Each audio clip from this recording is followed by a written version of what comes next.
Nel bosco colorato il sole stava appena sboccando tra gli alberi morbidi e luminosi. Le foglie brillavano di gocce dorate e l'aria profumava di muschio e pane caldo.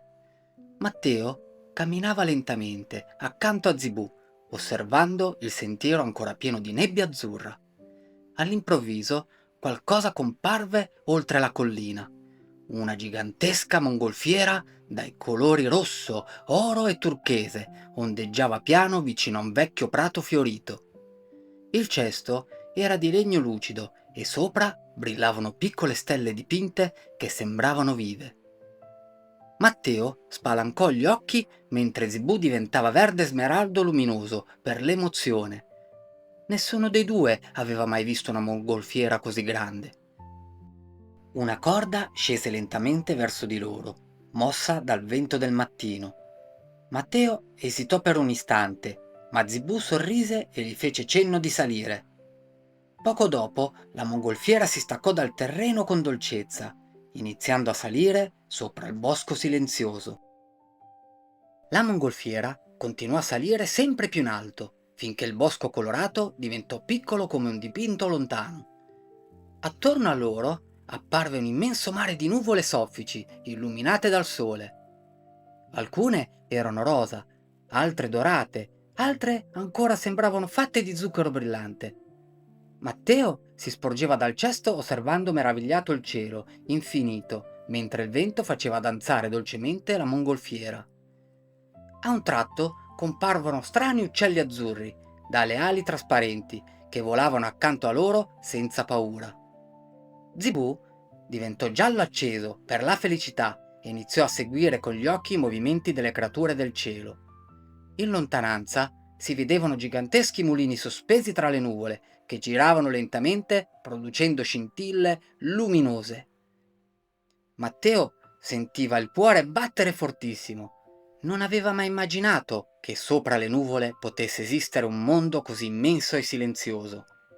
Poi il vento cambiò improvvisamente direzione e la mongolfiera iniziò a oscillare piano nel cielo, diventando improvvisamente più scuro.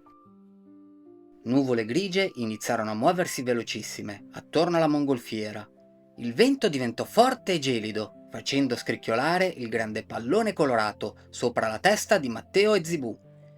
Lampi argentati attraversarono il cielo senza fare rumore, illuminando per un istante l'enorme distesa di nuvole tempestose. Matteo si aggrappò al bordo del cesto, con le mani tremanti, mentre la mongolfiera veniva spinta sempre più in alto. Per la prima volta, durante il viaggio, sentì davvero paura. Zibù lo guardò e diventò arancione caldo, cercando di trasmettergli calma. Ma proprio in quel momento una raffica violentissima fece inclinare il cesto e alcune mappe volarono via nel vuoto. Matteo chiuse gli occhi pensando che si sarebbero persi nel cielo infinito. Poi sentì la mano di Zibù stringergli il braccio. Il piccolo camaleonte indicò davanti a loro una luce lontana che brillava oltre la tempesta. Matteo respirò profondamente. Anche se il vento faceva paura, capì che fermarsi avrebbe reso tutto ancora peggiore. Così insieme continuarono ad avanzare nel cielo argentato. Quando la tempesta finalmente si allontanò, davanti alla mongolfiera apparve qualcosa di incredibile. Immense torri bianche galleggiavano sopra le nuvole, illuminate dal tramonto. Ponti sospesi collegavano edifici scintillanti e centinaia di piccole mongolfiere colorate fluttuavano lentamente attorno alla città del cielo.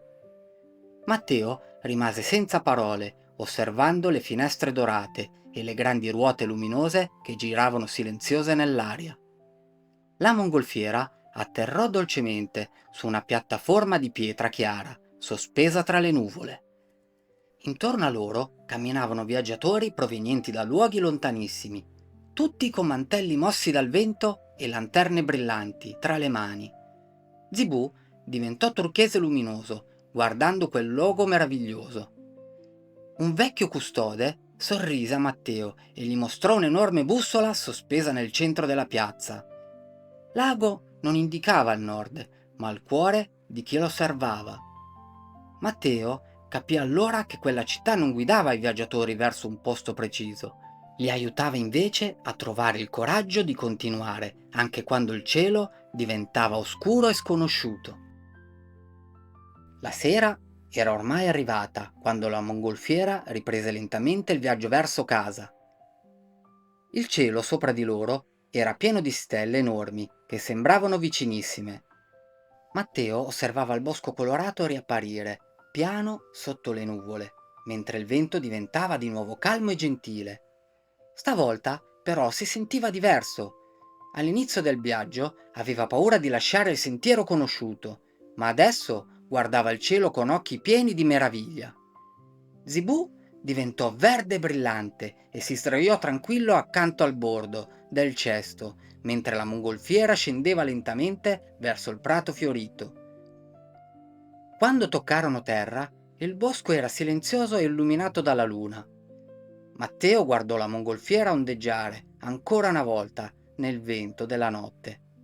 Poi le corde si sciolsero da sole e il grande pallone riprese a salire lentamente verso le stelle, finché sparì nel cielo scuro.